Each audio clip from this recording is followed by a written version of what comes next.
We're going to be looking at the last couple of weeks. The Torah portion has been number 7, and this week it's 8 and 9. We're going to be looking at the text, but also talking about something that's, I guess it's always confronting us in society and how we live. And that is, how do you deal with differences? And I mean differences in every way. Sometimes as human beings, we get very concerned with what is fair. We get very concerned with unanimity, I guess I would say. I don't know how many of you heard about a football player who gave an address at a Catholic school. His name is Harrison Butkus. He is a kicker for the Kansas City Royals. And he's at a Catholic school, and he's a good Catholic, and he gave a very good Catholic speech. Do I need to avoid the middle? Anyway, some of the values that he expressed are different. You know, it's one thing to hear yourself, but to hear yourself a couple of times is... I'm not sure what's ringing. Anyway, it triggered a lot of discussion, and some of it vehement, some of it angry, some of it more analytical and just curious. But how do you deal with differences of opinion, differences of role, just the fact that life presents itself in many different facets? And when we look at this chapter 7, we're going to run into this immediately. And one of the things we're going to find out, and we find this out all the time, Christians like to take a verse and build a theology on a verse. They'll even have the Jehovah's Witnesses. They founded a denomination on a verse. Well, you'd think that would be a good thing, and it can be, but it's really dangerous for this reason. The Bible is an organic whole. It's a little bit like trying to understand a person by their earlobe. You would never, if you want to know somebody, the first thing you don't do is go analyze their earlobe. Earlobe might be kind of interesting. You might notice that it's floppy like mine, or some that are closer attached. But really, in terms of knowing a person, how important is the earlobe? Not much. We have churches based on the earlobe, and you have to be careful about that. And we talked earlier, a week or two ago, about the wise men and the elephant. All the aspects of the elephant are important, but if you don't know what an elephant really is, you could find yourself thinking you're all about the elephant, and you're not. And so when we look at Scripture, if you don't have a concept of the whole message, you can really misrepresent the author. And that's why it's just dangerous. So we're going to start by reading the first few verses of number 7. Now on that day, Moses, on the day he'd finished setting up the tabernacle, he anointed it, he consecrated it with all its furnishings and the altar and all its utensils. He anointed them and consecrated them also. And if you remember in Exodus, it gave the description of how to make everything, how to put it together, and then that's what's happened here. It's all been put together. And so that they've set it up. He's anointed it and consecrated it the way that God told him to. Then verse 2, all the leaders of Israel, the heads of their fathers' households, made an offering. They were the leaders of the tribes. They were the ones who were over the numbered men. Because just previously in this book, all the men of Israel had been numbered from 20 years and up. When they brought their offering before the Lord, 6 covered carts and 12 oxen, a cart for every 2 of the leaders, because each tribe had a leader. So there's a cart for every 2 leaders, and there's an ox for every leader. So there's 12 oxen and 6 carts. They presented them before the tabernacle. Then the Lord, Yahweh, spoke to Moses, saying, accept these things from them, that they may be used in the service of the tent of meeting. and you shall give them to the Levites, each man according to his service. So Moses took the carts and the oxen and gave them to the Levites. And you probably remember the Levites have 3 families: Gershon, Merari, and Kohath. 2 carts and 4 oxen he gave to the sons of Gershon. And that makes sense. There's 3 families. You give a third, right? 2 carts and 4 oxen. But then it goes off script. He gives 4 carts and 8 oxen to Merari. How many have we got left now? We started with 6 and 12. And we gave 2 and 4 and 4 and 8. We're all done. The offering that the 12 leaders of Israel brought for the Levites, 2 of the families got, 1 family got a third of it, 1 family got 2/3, 1 family got nothing. Is that fair? And I think everybody here is going, well, what's the rest of the story? Did you know as human beings, sometimes we don't ask that question? Why? There's a reason for this. According to their service, under the direction of Ithamar, the son of Aaron, the priest. But he did not give any to the sons of Kohath, because theirs was the service of the holy objects, which they carried on the shoulder. If you carry your part of the service on your shoulder, what need do you have for ox and carts? You don't have a need for it. Is it fair? The leaders offered their dedication offering for the altar when it was anointed, so the leaders offered their offering before the altar. Then the Lord said to Moses, let them present their offering 1 liter each day for the dedication of the altar. And I'm going to go down and just tell you what happens next. From each tribe now, an offering is brought to the tabernacle. And every one is identical. There are 12 tribes, and each one of them brings a silver dish that weighs 130 shekels, and it's full of fine flour. Then there's a silver bowl that weighs 70 shekels, and it's full of fine flour. There's a gold pan that weighs 10 shekels, and it's full of incense. A bull, a ram, and a male lamb for a burnt offering, 1 male goat for a sin offering, and then there's peace offerings with 2 oxen, 5 rams, 5 male goats, 5 male lambs. Every tribe brought this gift to the sanctuary. It's identical. If you go down through it, and in verse 84, it totals it all up. This is the dedication offering for the altar from the leaders of Israel when it was anointed. 12 silver dishes, 12 silver bowls, 12 gold pans. It tells us the weight, 130 shekels for the dishes.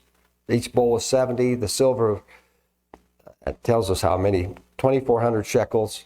The gold pans full of incense. Goes through all this exactly. A bull, a ram, and a lamb for the burnt offering, 1 goat for the sin offering. And it spends quite a bit of time showing us that all of Israel brought this offering for the Levites. The offering was 2 leaders brought a cart. Each leader brought an ox. Then they had brought all this gold, silver, full of flour and incense.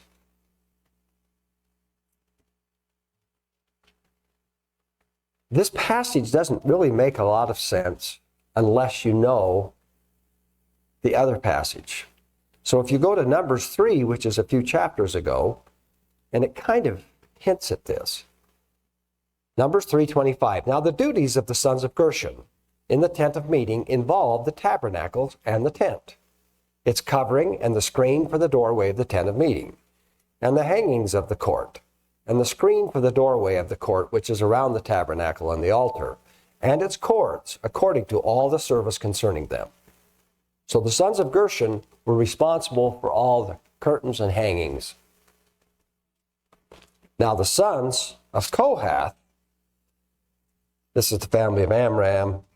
These are Moses and Aaron came from this family.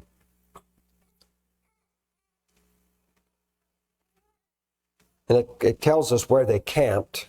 The families of the sons of Kohath were to camp on the south side of the tabernacle. Their duties involved the ark, the table, the lampstand, the altars, and the utensils of the sanctuary with which they minister, the screen and all the service concerning them. The screen is the curtain in front of the most holy place. And Eleazar the son of Aaron, the priest, was the chief of the leaders of Levi, and had oversight over those who performed the duties of the sanctuary. So you may have picked up here, Eleazar was over the tabernacle, but Ithamar was over Gershon and Merari to set up the tent and the poles. Now we find out the Merari talks about how many men there were. And when you look at the size of the tribe of Levi, it's very small compared to the other tribes. Total. And when they counted the Levites, they didn't start at the age of 20. They started with infants. And there's a little over 20,000. Merari, the leaders of the father's household, and it names their names, Zuriel and Abihail, they were to camp on the north side of the tabernacle. The appointed duties of the sons of Merari involved the frames of the tabernacle, its bars, its pillars, its sockets, all its equipment, and the service concerning them, the pillars around the court with their sockets and their pegs and their cords. What does all that have to do with this? The fact that Merari had to haul the beams and the poles means what? He's handling all the weight. So he needs 4 carts and 8 oxen. Gershon, who's hauling the curtains and the hangings, and it's pretty heavy, but it's nothing like the beam, so he's good with the 2 carts and the 4 oxen. Where Kohath, everything that he's supposed to take care of, the ark, the lampstand, everything has to be carried on the shoulders. It's not allowed to be put on a cart. And I take a little time with this to remind you, if you were just reading the Bible and you came to this place where Israel brought this offering, and they gave 1/3 of the offering to this family, 2/3 to this family, and none to that family, you'd think that's unfair. One of the things that you have to get comfortable with, and we all have to get comfortable with, is when you look at what God has given you and what he's provided you, it's never to see whether you have as much or more than your neighbor. It's to see, do you have what God needs you to have to do what he's called you to do? The basis of jealousy is wanting something that is not yours, that should never be yours. You're not jealous over the things that God gave you that you have. And I'm talking about jealousy in the bad sense. When you go through this passage, there's so much in it that reminds you that Israel was a nation, and it functioned as a nation, which meant people had different roles, and you did your role, and your role was to participate and cooperate with other roles. For some reason in the church, we very often have the idea that everyone should think the same and do the same. And we'll talk about a body, and a body is extremely different from this. That's not how bodies function. Bodies function that for my arm to move, some muscles have to relax and some have to contract. That's just, everybody understands that. If I'm going to bend my arm up this way, my bicep has to contract. But my triceps have to relax. And if you have a condition where when you go to bend your arm, both muscles contract, what happens? It's tetanic. You can't move.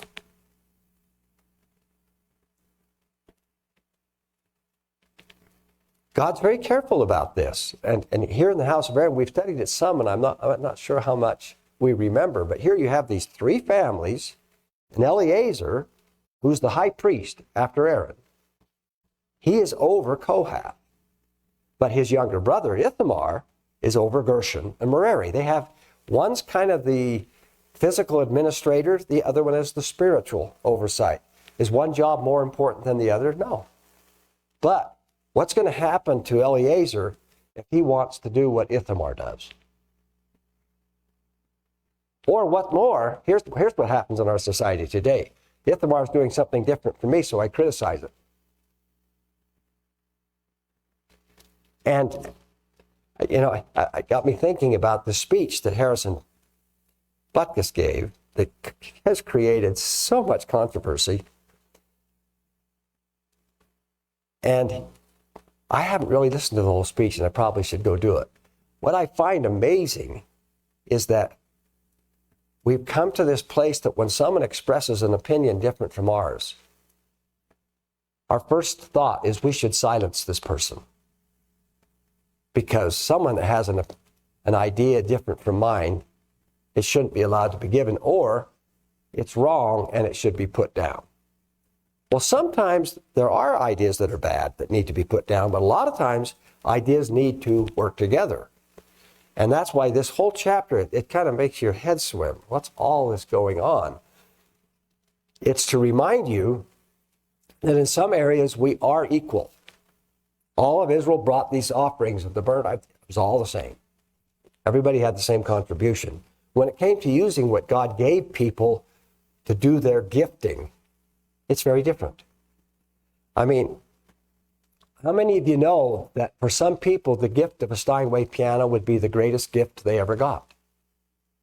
And for other people, it would be the most useless piece of furniture they ever got. Sometimes we have trouble evaluating life in this way. And I think of the story, and I think you all know the story in John 21. This is after the resurrection. And Yeshua, Jesus, comes to his apostles, and you know what they're doing? Something they haven't done for 3 years. Remember what they're doing? They're fishing.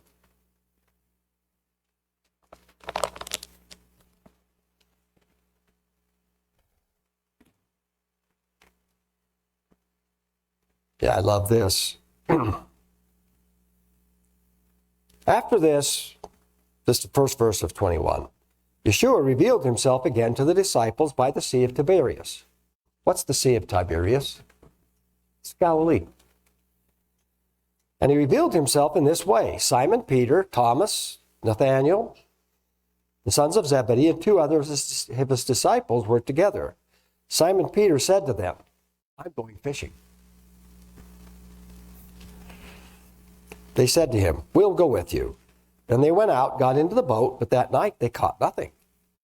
Just as day was breaking, Yeshua stood on the shore, yet the disciples did not know that it was Yeshua. Yeshua said to them, children, do you have any fish? They answered him, no. He said to them, cast the net on the right side of the boat, and you will find some. So they cast it, and now they were not able to haul it in, because of the quantity of fish. That disciple whom Yeshua loved therefore said to Peter, it is the Lord. When Simon Peter heard that it was the Lord, he put on his outer garment, for he was stripped for work, and threw himself into the sea. The other disciples came in the boat, dragging the net full of fish, for they were not far from the land, but about 100 yards off. When they got out on land, they saw a charcoal fire in place, with fish laid out on it and bread. Yeshua said to them, bring some of the fish that you have caught. So Simon Peter went aboard and hauled the net ashore full of large fish. How many of you know how many fish there were? Anybody remember how many? When you read the Bible, does it always amaze you when suddenly it will put in a statistic? 153. And who cares how many? 153 fish. That's what they caught. And although there were so many, the net was not torn. Yeshua said to them, come, have breakfast. Now none of the disciples dared ask him, who are you? Because they knew who it was. And Yeshua came, took the bread, and gave it to them, and so with the fish. This was now the 3rd time that he had revealed himself to his disciples after he was raised. When they finished breakfast, Yeshua said to Simon Peter, Simon, son of John, and a lot of your Bibles will say Bar Jonah. Are you all aware that Bar Jonah is son of John? That's just all that is. It's like Barabbas, Bar, is son of the Father. It's actually a very good name. He says, Simon, do you love me more than these? He said to him, Yes, Lord, you know that I love you. He said to him, Feed my lambs. He said to him a second time, Simon, son of John, do you love me? He said to him, Yes, Lord, you know that I love you. He said to him, Tend my sheep. He said to him the third time, Simon, son of John, do you love me? Peter was grieved because he said to him the third time, Do you love me? And he said to him, Lord, you know everything. You know that I love you. Yeshua said to him, Feed my sheep. Did you notice there were three different things? The first time he says, Feed my lambs, then tend my sheep, and then feed my sheep. Interesting. Truly, truly, I say to you, when you were young, you used to dress yourself and walk wherever you wanted. But when you are old, you will stretch out your hands, and another will dress you and carry you where you do not want to go. This he said to show by what kind of death he was to glorify God. And after saying this, he said to him, Follow me. Peter turned and saw the disciple whom Jesus loved following them, the one who had been reclining at table close to him, and had said, Lord, who is it that is going to betray you? When Peter saw him, so in other words, when Peter saw John, he said to Yeshua, Lord, what about this man? Why is Peter asking that?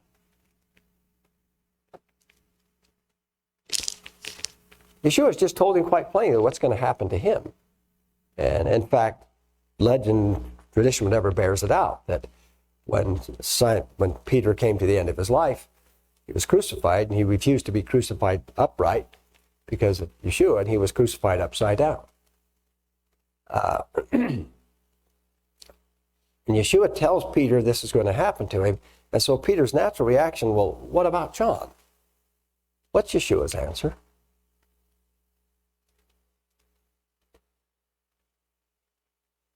If it is my will that he remain until I come, what is that to you? You follow me. The whole story is pretty enigmatic. It's the thing that strikes me in the story that is really important is to figure out, Lord, what have you called me to do? What do I need to do it? And how can I help and bless others do their call? But how can I get away from the idea that, well, they get to do that, why can't I? There's nothing added to you or to me by this attitude of, well, how can they get to do that? And the diversity is great. And the interesting thing in this response of Yeshua, he doesn't say that John will remain. He says if. A lot of legends have sprung from this too. Who knows? The thing that comes to me is the children of Israel were fine when Moses divided up the carts the way he did, because they knew what those different families were called to do. Sometimes it is very difficult for us to think that fairness is everybody having the same thing. And if that's what fairness is, fairness isn't a good thing. Do you recall when David was asked by his father, Jesse, to go to the troops that were out fighting where Goliath was? And David goes and he hears Goliath defying the Lord of hosts and saying what he's going to do. He says, send somebody out. If he slays me, then we'll serve you. And if I slay him, you'll serve us. And there's a large man, and everybody was just cowering in fear. Well, David is more incensed, thinking, how come you're letting this man humiliate you and lose him, demoralize you? And so he says, well, I'll go fight him. And Saul hears this and he thinks, wow, this is great. And he looks at David and he thinks, well, this isn't going to work. So what's the first thing that Saul does to help David go fight Goliath? He tries to put Saul's armor on David. How did it work? I love that story because it reminds me, Lord, open our eyes to help people be who God called them to be, not who we think they should be. Saul tries to put his armor on. And David makes an interesting statement. I cannot go with these, for I have not tested them. This isn't me. This isn't who I... And in fact, if he had gone to fight Goliath with Saul's armor on, how well could he have slang? Sharon, what's the past tense of sling?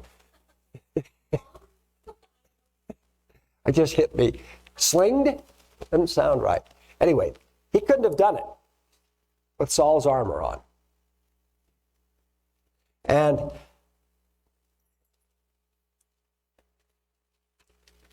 insecurity makes us think we need what other people have.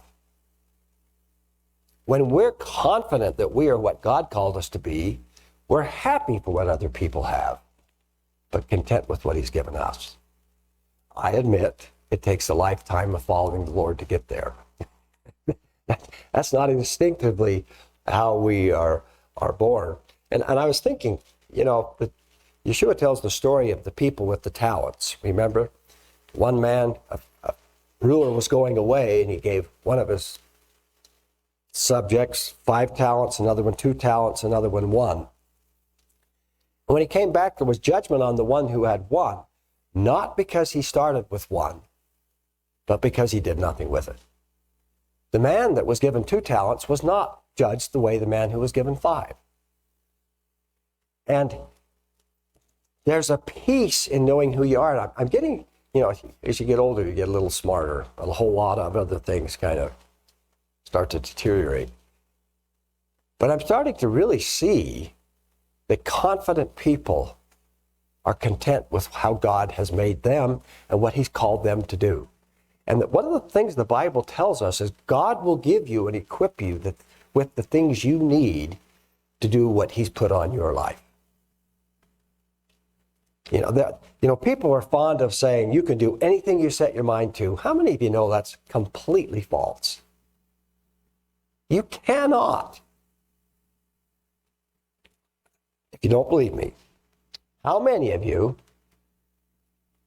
could be an NBA basketball player? 0. Is it because you're bad? No. That's just not what God equipped you to be. I mean, if I jump and can get up on this chair, I consider that pretty athletic. To jump up and hit my head on the rim of a basketball? Nope. And yet I don't suffer over this because that's not my job. I'm not equipped to do it. And there's a lot to seeing what God has put in you, the talent, the spark, and developing it. God gives us the ability to do that. But it's so different to develop what God has made than it is to look over the fence and say, how come I don't have that? Or how come I can't do that? And I actually think there's nothing wrong with hearing, seeing, watching people and being inspired by what they do. But there's a real danger in thinking, I have to have the same thing, where it's got to be the same. And I'll go back to the speech again of Harrison. Is it Butkus or Butke? I think I might be missing it as Butke. Butker, okay. Butkus is Chicago Bears, right? Butker. When he gets up and gives a speech on what he thinks the role of men and women are, isn't it amazing that most of us don't, it seems like most of us don't just say, well, that's how he sees. Why does he see it? And what's the whole gamut of what he's saying? What's his point? No, you know what people do? They go through the speech and find the things that they love or that incense them. And I mean, I have found like I said, I haven't even heard the speech. And Facebook and all of social media is just filled with people that love what he said and people that hate it. It is interesting that his jersey has sold out. That it's on the Kansas City Chiefs, which, how many of you know who the Kansas City Chiefs are? Lois says, even I know and I don't care. Here's the interesting thing. The most popular football player in the world plays on that team. But it's Harrison's jersey that's selling out. Everybody know who the most popular player is? It's Patrick Mahomes. Yeah, Taylor Swift's bow is on there too. But the thing that I'm surprised, or shouldn't be surprised, is when you hear something that's different, if we're truly inspired by the Spirit, one of the first things I think we could do is say, all right, is this perspective, it's different from mine? Is it wrong? Or is it because the person's coming from a different place? Or is it something that's incomplete? I'm amazed at our inability to have, Greg said he likes to listen to debates. And I do like debates that are they take place for the purpose of learning something. But I hate debates that are just to generate heat. What's the point of that? Why don't you just get swords and beat each other up?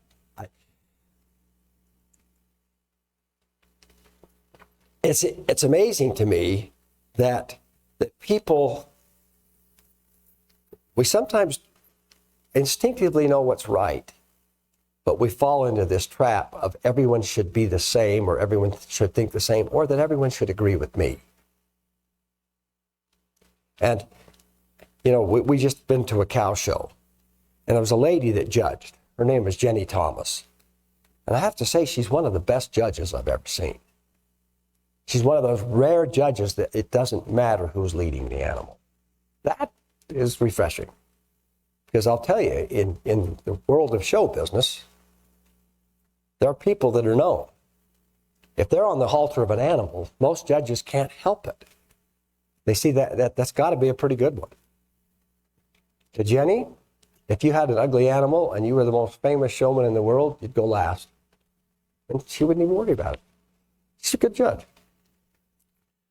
What Ben and I both noticed is she's not what you call consistent. A lot of people think that a judge, if they like this particular type of animal, they should pick that type every time and follow this pattern. That's not how she does it.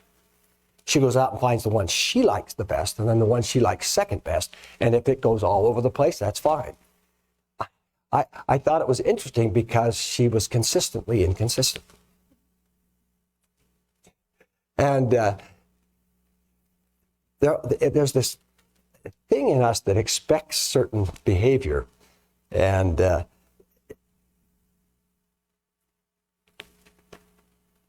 the ability to understand nuance, to understand shades of meaning, sometimes gets lost in today's world because we're so busy.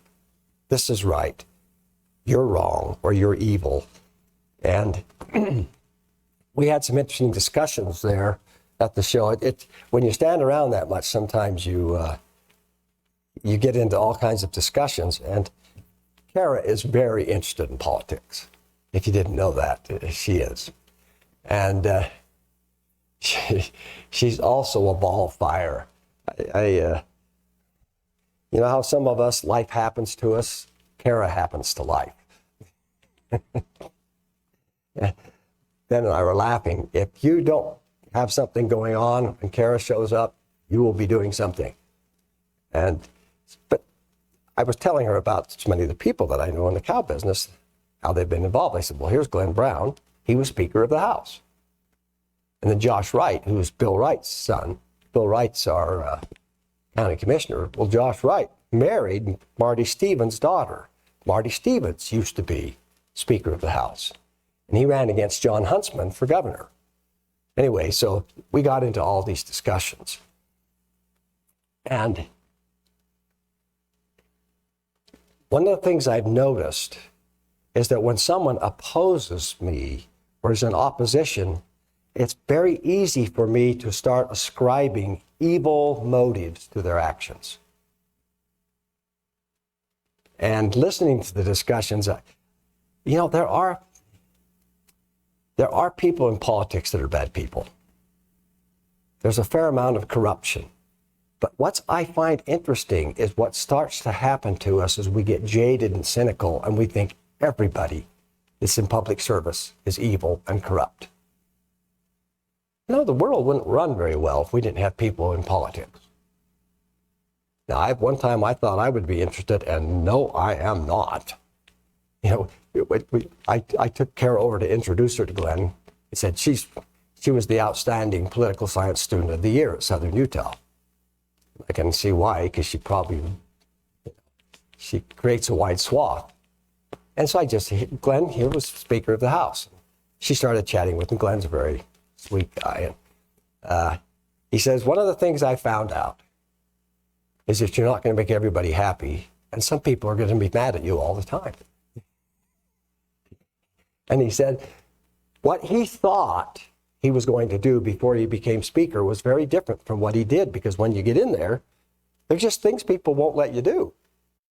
And how many of you have discovered that you thought you knew how you would handle a situation, and then you had the situation and discovered you had no idea what you were thinking about or talking about? The real thing is so different than what you imagined would happen. Why is this important? Because in evaluating life, when you really grow up, you get to this place where you take the time to find out where are people coming from. See, in this chapter, you had to know who was Gershon, who was Merari, who was Kohath, to know who was getting what. And to know that Kohath, who seemed like he had the most exalted position, he gets nothing. He's going to carry it, because that's his call. And God will equip him to carry it.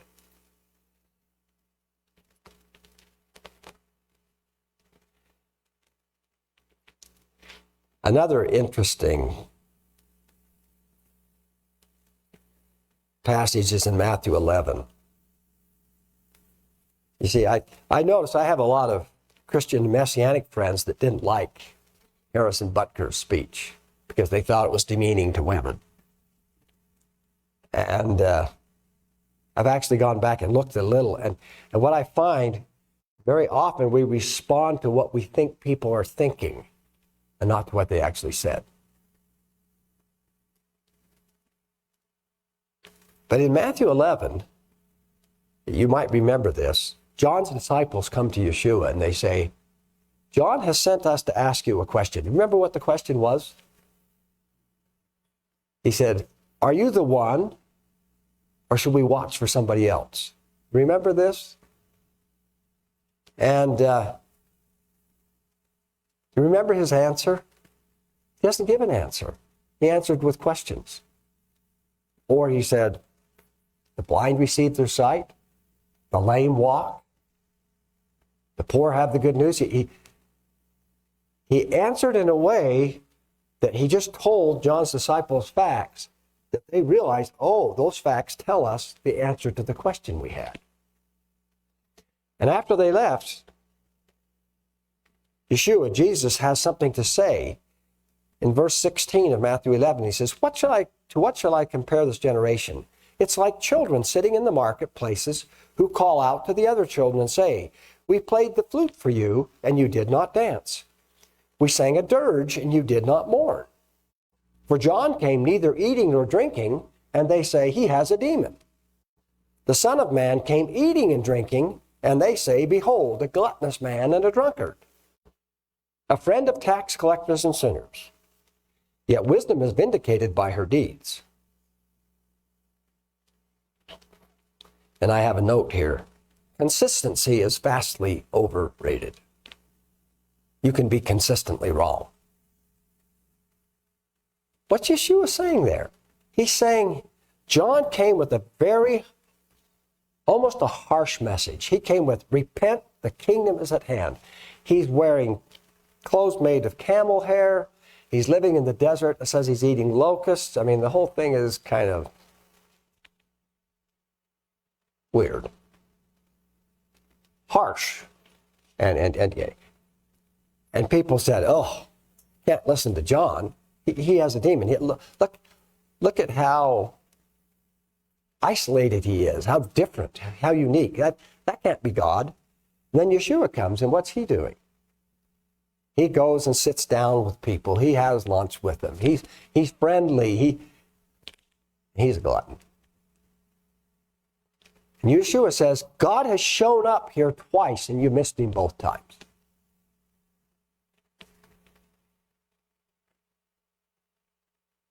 Do you ever think there's a danger of this happening again? We get such a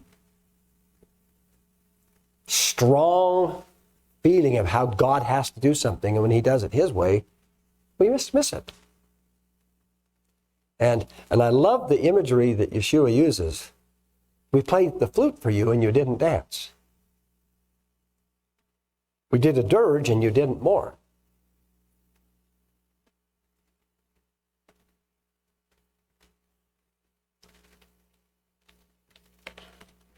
I think these kinds of things quite a bit because I notice within myself that I instinctively like certain people and certain things and instinctively don't like other people and other things. And the need to understand, the need to step back and observe, and like I started off with saying with the Bible, there's this tremendous danger in Christianity of taking the Bible and taking a verse and then going out into the world to club people over the head with that verse. You know, Greg mentioned Unitarian and Trinitarian debates. One of my favorite stories I heard in the past week was this fellow who's a preacher. He's from Britain, and he is Presbyterian, strong Trinitarian. It was Tom Wright who was telling the story. And his friend was so busy doing lectures, he got an invitation to the U.S. to deliver an address at this big conference. He said, sure. He got really busy and wasn't sure what. And so he came into this conference, wasn't really paying attention to what it was about, and got up and gave one of his messages that he'd prepared over the years on the absolute necessity of the Trinity and how there was no way to understand the ministry of Jesus without the Trinity. He gave this powerful lecture. When he got done, there was applause. And one of the people looked at him and said, boy, that took a lot of courage to give that message. And he, what? And he sat down. He was at a Unitarian conference.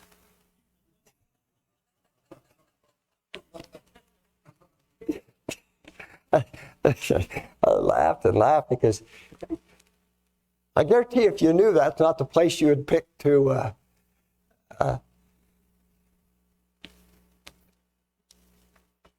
because the Bible is organic, which is like saying it's a tree.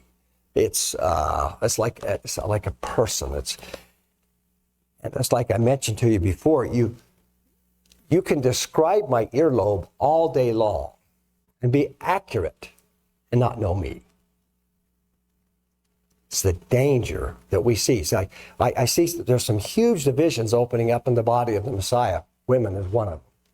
Because people take a couple of things that Paul said and they try to upend the whole Bible. It's great to have the wise men down there feeling the legs and grabbing the tail and all that. Yes, you are finding what the elephant is. Parts of it. If you want to know the elephant, you need to ask God for sight to step back and see the whole animal. And that's how Scripture is. Scripture is a whole animal. And it's just like when God tells them, 2 carts, 4 oxen for these guys, 4 carts, 8 oxen for these guys, none for them. You got to know what the whole Scripture says. Or it's like, boy, that's arbitrary. But if you go back, Merari's carrying the beams. He's got all the heavy lifting. He's carrying the stuff that no one could pack on their shoulders. He needs the force. So you get it. There's too much of what's happening in the world today where we don't account for this. There's a polar expedition that occurred, and I forgot the name of the fellow. Maybe somebody here knows, but all of them died. They ran out of rations, and several things happened to them. But when they went back and looked at the diaries of these men, one of the things the leader did that was a terrible flaw, when he saw the rations were getting down, is he put everyone on exactly the same ration. Why is that stupid? Some of the guys were twice as big and doing all the work. And he was limiting them to the same. So who are the people he lost first? He lost the big guys who were doing the heavy work, because he had them eating exactly the same amount as people that were doing other jobs, which were important, but not. So be real terrified of the idea of fair. Life isn't. And it isn't, fair isn't good. Just is good. And fair is good if you see it in their true sense. If you think everyone has to have the same, everything is equal. And I've never forgotten that story about that polar expedition, because the fellow thought he was doing the right thing. And he thought, well, we have these limited rations. The thing we're going to do is make sure everyone gets the same amount so it's fair. What he did is he killed off all his big guys. All the guys that were doing that were burning the calories. And so there's the scripture that we like to quote, and really we don't like it sometimes. It's Romans 8:28. All things work together for good, and we know that God causes, I'll start off. And we know that God causes all things to work together for good to those who love God, to those who are called according to his purpose. For those whom he foreknew, he also predestined to become conformed to the image of his Son, so that he would be the firstborn among many brethren. And these whom he predestined, he also called, and those he called, he also justified. Those he justified, he also glorified. He gives this. And one of the things in our discussions and debates and our misunderstandings, there are things where one side is wrong and one side is right. There definitely are. Because we're human and we're complex, most of the time, there's a little wrong and a little right on both sides.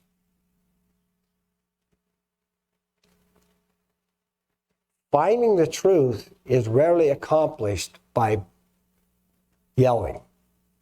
And Henry Clay's famous thing, if you have a good argument, talk quietly, softly, and persuasively. If you have a bad argument, yell at the top of your lungs. Seems to be what people do. Greg, I think I saw your hand. Well, I think it's pretty good. But we've had significant struggles in my time, our group, our organization, with the concept of all things common. And everybody looks at that slightly different, because we're not the same, but we're required to have things all common. And some of the real tense situations in our time have been over things that, what are we doing with this? So all things common, maybe on the surface of things, looks okay, because they had it in Acts, in the first century. But they had some terrible problems in dealing with that. All things common, or all things the same, or all people doing the same thing.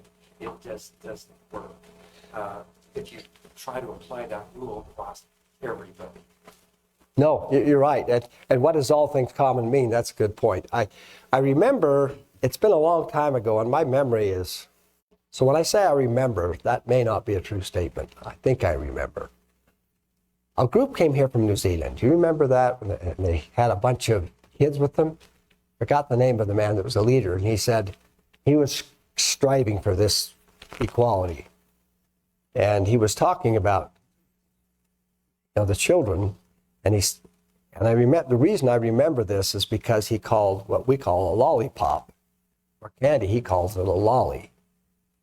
And he said, if somebody offers to one of the children a lolly, we say absolutely not, unless they can all have one.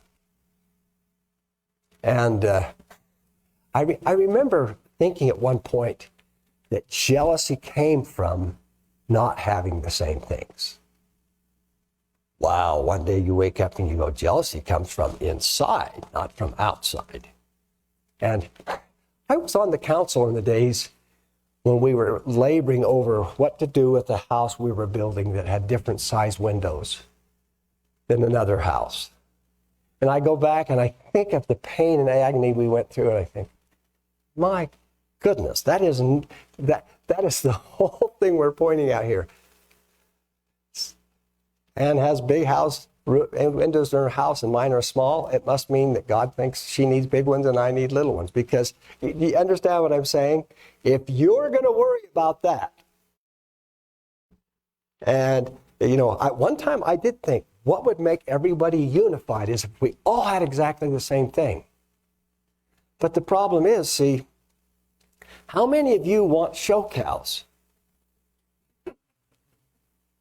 Look at all the hands. You don't want show cows. If I gave you a show cow, you wouldn't want it.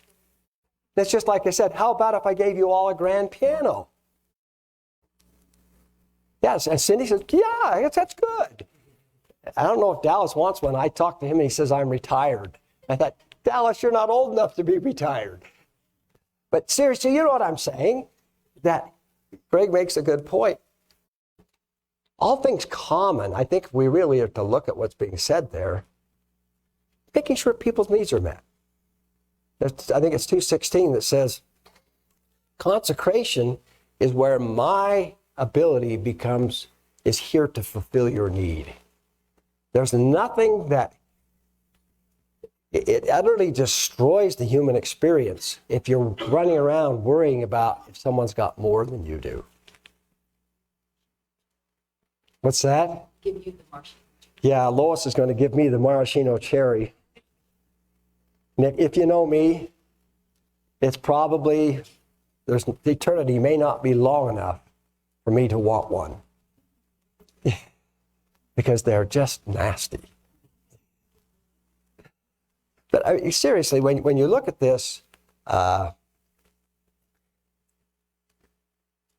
uses the things in our life for us.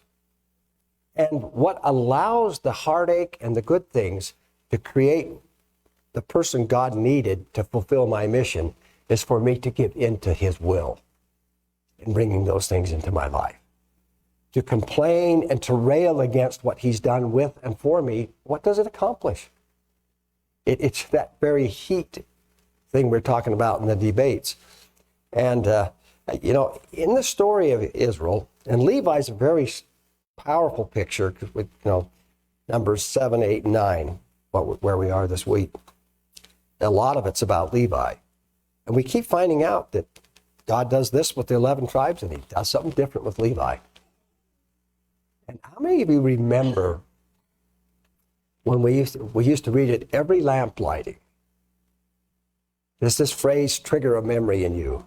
When Aaron observed the liberality of the offerings of the sons of Israel, he was filled with a feeling of regret. See, you all heard it, right? The younger ones are shaking their head. We've got to start this again, Dad. Somehow you've got had that blasted thing memorized. And why was Aaron filled with the feeling of regret? Because he didn't have the means to bring those offerings. And the Lord told him, he says, Aaron, what they're doing is good. Your job is to take care of the tabernacle. That's good. There's something soul-destroying about looking over the fence and wishing you had what God has given someone else. Great, you had. Oh, we have that scripture that says, my God shall supply all your needs according to his riches in glory. Yeah. I remember a very humorous thing that happened. Lois and I bought a Highlander. And so we went over to not Vail, but Glenwood Springs to buy this Highlander. It was a Toyota dealership. And Johnny went with me. And we walked into this dealership, and immediately Johnny's eyes were drawn to this fabulous Toyota truck. And it had a fabulous price, too. $75,000. but Johnny was just threw over this truck. I said, that is so cool that he could want a truck like that, and I have absolutely no need for a truck like that. No, see, that's a perfect example. And when we come to this place of being confident in who God's made us and what's good for us, then we can bless and want what other people want for themselves. There's something so. I was laughing when you talk about the all things common, and I remember those days, and it was with good intent. Believe me, the people that came before us and that built the community in the House of Aaron, I applaud their consecration and dedication. But that thing that said if we all have exactly the same, we're going to be happy and there will be no jealousy. You know why we do experiments? To see if the results are what we thought they would be. Well, they weren't.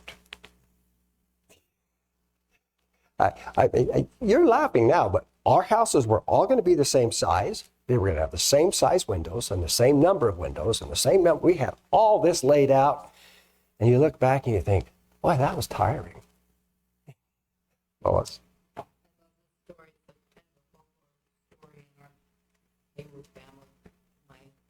My dad and his brother were the youngest. And then their sister was kind of in between my Aunt Ida.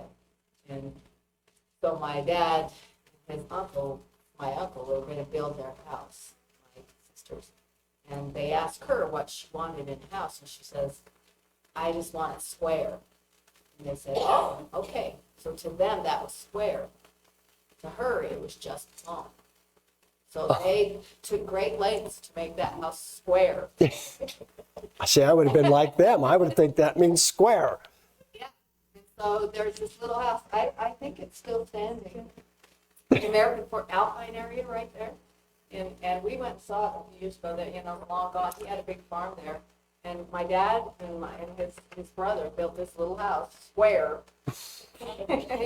Most houses aren't square. We built a here square like that too, but this little, and when they got done, she said, why is it? She said, I didn't mean square, I just meant plumb. Well, why didn't you say that then? Years ago, after they passed on, I went looking, to see if I could, because they've since subdivided their whole farmland and everything. There's this little red brick house, square, in the midst of all this subdivided land, this little red big square house. What did we say? Yeah, it's kind of funny that when you want to understand somebody, you don't analyze the words they spoke. You find out what did they mean when they said that. And because exactly what you're saying, we'll say the same thing and mean something totally different. The story of Levi, which is all through here, I don't know how many of you have heard this theory. I've even heard Jews say it, that God gave the priesthood to the Levites because at the story of the golden calves, and I think you all remember, Moses asked, who's on the Lord's side? And who said, yes, it's the Levites. And they say, well, that's when God gave the priesthood to Levi. But how many of you know that it was long before that? In Genesis 49, Israel was blessing all his sons. And if you go read those blessings, they're not close to identical. They're very different. In fact, when you read the blessing on Levi and Simeon, it's what we call a Scotch blessing. Anybody ever grow up with a Scotch blessing? We had Scotch blessings in my house. Just like we had names that had been changed to mud. Or a few things. Here's Jacob's words. Simeon and Levi are brothers. Their swords are implements of violence. May my soul not enter into their counsel. May my glory not be united with their assembly. For in their anger they killed men, and in their self-will they lamed oxen. Cursed be their anger, for it is fierce, and their wrath, for it is cruel. I will scatter them in Jacob, and disperse them among Israel. when you first read that, your thought is, that's kind of a judgment on Levi and Simeon. And that actually came to pass, that even to this day, if you look at maps where they try to map out where the different tribes are, Simeon is just kind of hard to find it. And Levi doesn't even have one. He says over and over, you won't have one. He says, and yet what we see in this is that God took a negative thing, at least a very potentially negative thing, with Levi, and it became his identity. His identity would be connected to God and to the service of the Lord and not to the land. What you have to realize, see, sometimes in the church people get confused and they'll say, aren't we all priests? And you go, well, yeah, in a certain sense, but you would never say we're all fingers. And like I've talked many times, it's pretty interesting to look at the physiology behind the creation of blood in the body. And blood goes through at least eight step pathway from where it starts as I can't think of the best, I'm going to say what's the word I want for something that's nascent, that's starting out? Believe me, it went. But the early the early cells that leave the bone marrow, they go through this process to become a blood cell. And the last thing that happens to the red blood cell is it sheds its identity. What creates the identity in your cells? I bet everybody here knows enough biology. When you look at a cell, in the middle is something called the nucleus. What's in the nucleus? DNA, the chromosomes. That's inside of every one of my cells and inside of every one of your cells is this DNA that determines who you are and on many characteristics about you. And the more we study this, the more we don't know. We still struggle to know why, with this perfect embryo, I see a lot of embryos, and we like to see them at about 64 to 128 cells, so they just look like a cluster of grapes. All identical, every single one of them. And then at about day 7 to day 8, just like these red blood cells, suddenly they differentiate. You see this clump of cells, and a blastocele opens, a cavity inside of it. You know what that eventually becomes? Your GI tract. Why do these cells with identical instructions start doing different things? You know, there's a writing that says the flesh is a multitude obeying the law. That's how the body develops. Anyway, inside of these cells, all that, the nucleus is who you are. In cattle now, we can pull hair on a calf, send it in, and they can tell us who the sire and the dam is, if they've got their genetic codes. It's fail-safe. And yet here we get a red blood cell, it gets to this place where it's now ready to serve, and it loses its genetic identity. And what part of the body does the blood serve? The whole thing. What part of your body can survive without blood? And yet, it lost its identity. I think, and this is just my opinion, that the blood is a very good picture of Levi. God puts them to a stage to develop them, just like every cell in the body has, every organ, tissue, they go through these processes to become what God created them to be. But a blood cell comes to this place and it says, all right, I'm going to lay aside my identity because my job is going to be to serve everyone else. And to actually lay your life down. In my mind, this is somewhat a picture of Levi. And so what was judgment in Jacob was unhappy with this fierce anger in Levi. But he says, God's going to scatter you in Israel, and he did. They were in every tribe. They were in every place. what's always amazing is that you found the Levites were jealous of the Aaronites, the Israelites were jealous of the Aaronites, and the Aaronites were jealous of the Israelites. Why? Why does everybody want to be someone else? We always talk about grass is greener on the other side of the fence, and it's absolutely true with animals. If you can have animals in on the most lush pasture in the world, and if there's something through the fence that's junk, they'll reach through the fence and eat that because it's on the other side. And got to see what that is.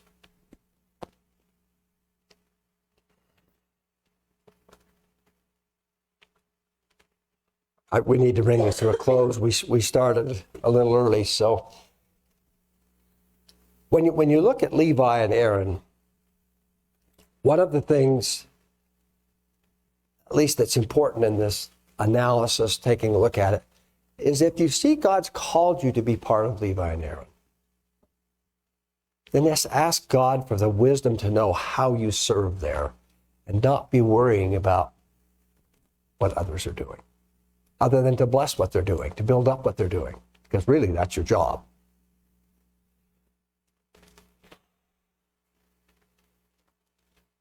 I love the story of the ugly duckling.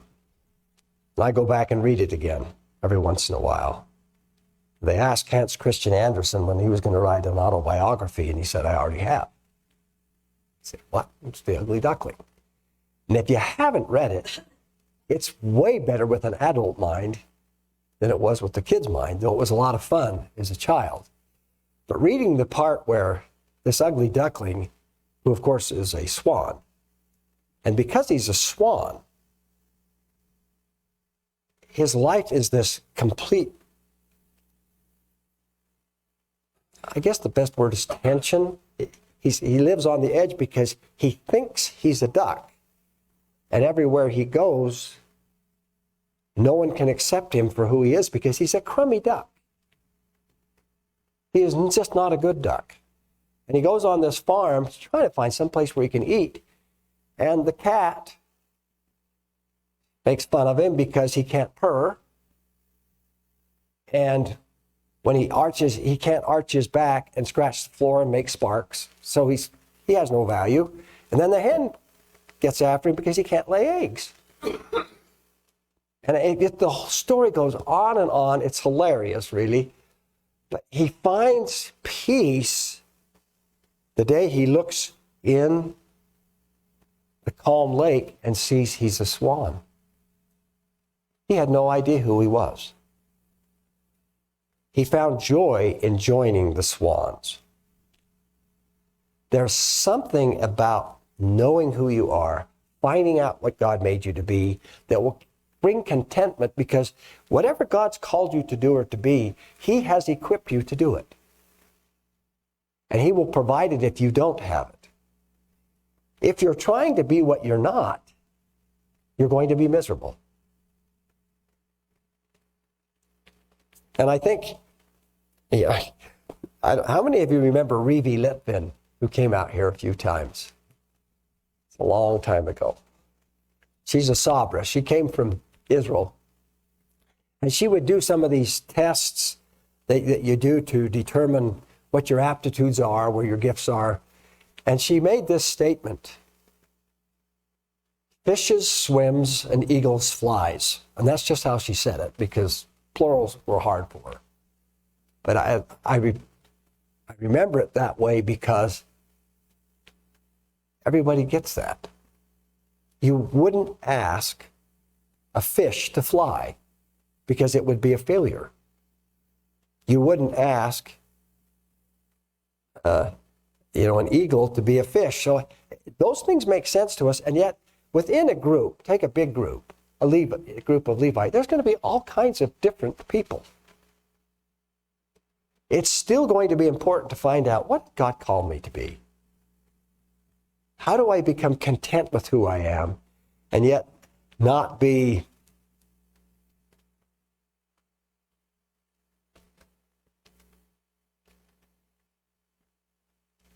passive? I notice that's another thing. like I told you, I spent the last 4 days with Kara. She is not passive. and I actually love it. I tell her all the time that I just love my Viking granddaughter because the world is foaming up around her. And she's actually totally fearless. You know, all my life, if there's a stranger or, you know, if we need to talk or do something, yeah, but no, not Kara. If we need to do this, and there's a certain amount of that that's good for us. But really being who you are is what God's called you to be. And there's a final part in 9, I think we'll close with this. Numbers 9. It says, and I think you all know, how did Moses know when to move when he was in the wilderness? Yeah, if the cloud settled on the tabernacle, they were to stay. If it lifted, they were to go. And it says very clearly, no matter how many days the cloud stayed on the tabernacle, they stayed. And if they'd been there one day and the cloud lifted, they got up and they left. And somehow, I believe God would like us to have that kind of a connection with him where we could sense, okay, it's time to move on. It's time to do something different. It's time, whatever it is that God's telling us to do, so that our identity, it's like the story I read about Peter. Yeshua, Jesus told Peter what he was to do. He was to feed his lambs, tend his sheep, feed his sheep. The 3 things he said in that order. And he tells him, at the end of your days, they're going to make you do things you don't want to do. But what you really need to worry about is follow me. Follow the cloud. Where's the cloud going?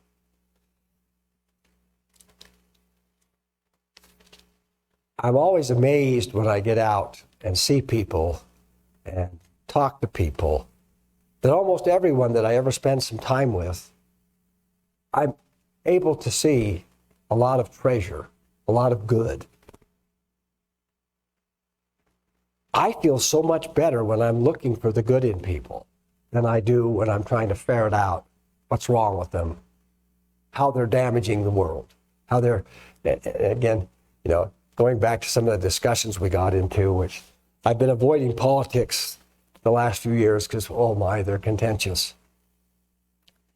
But one of the things I've noticed that we have done in our society is we've taught people that your side is good and their side is evil.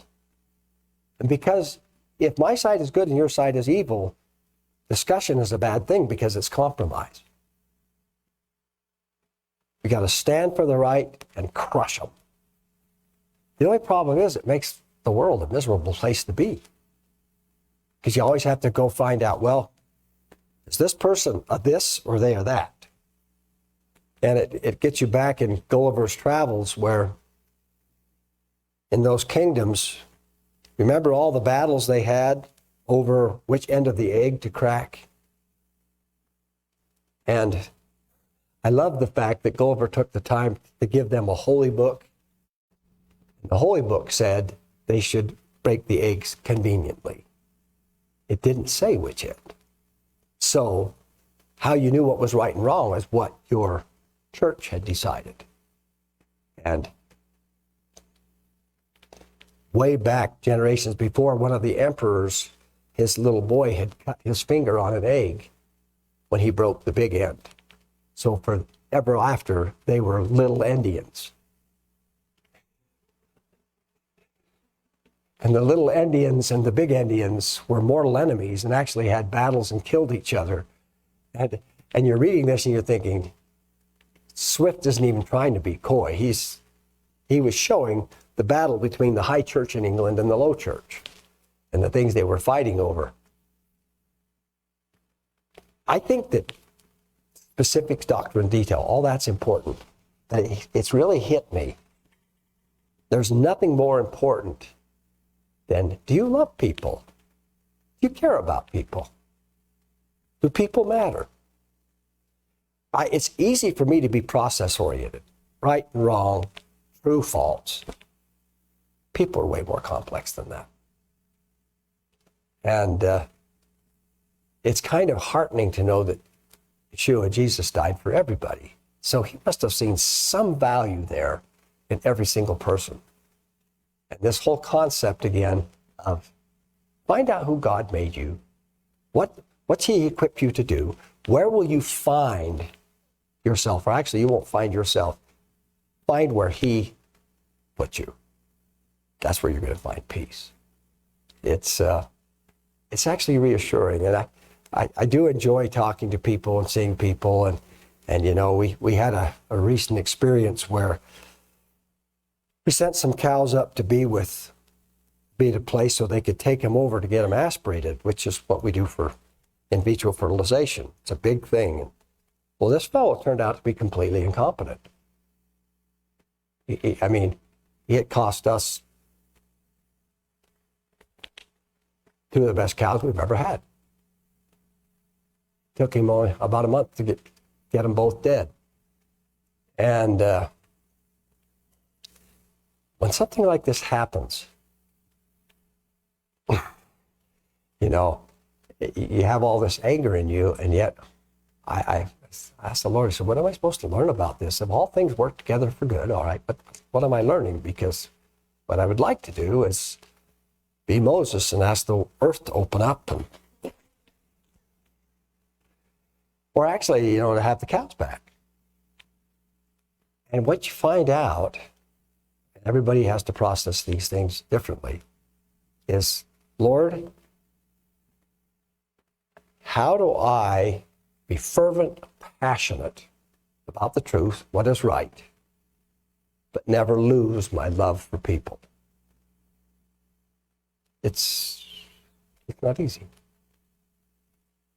Have you ever faced the fact that someone who's done something awful to you is still loved by God? Because that seems wrong. I mean, if they don't like him, God shouldn't like him, right? It's not quite how it works. Anyway, so we've been working through that, and you know, stories like that blow up too. And so this is something that's all through the Utah Holstein fraternity, and it's quite a thing. And I've just been, all right, Lord, what's the proper approach? And I know one of the things that sometimes I will do is, okay, we'll just back off. Nothing we can do about it now, and just move on. But I listened to another guy that said something that's really stuck with me. And that's where Paul says in Ephesians 4, he says, be angry and do not sin. Do you realize that the words be angry are in the imperative? Be angry. Care. If something's wrong, be fervent. Just don't sin. See, my view would be, let's just pretend like this. Anybody here ever thought the way to handle anger was to stuff it? To pretend it didn't happen? This is called diabetes, cancer, and a whole bunch of things it is. Your body wasn't made to do it. And yet, when you're angry, pouring gasoline on the fire is not terribly intelligent either. And so that's a dilemma for us as we look at going through life. How do we respond with the fire that God put in us to care about what's true, what's right, what's just, and not injure people? Or injure them inappropriately, maybe.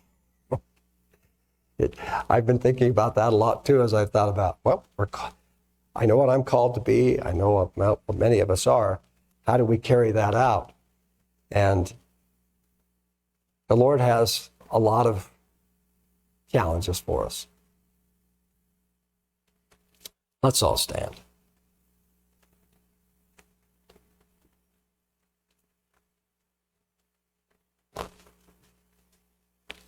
Kath, would you close for us, please?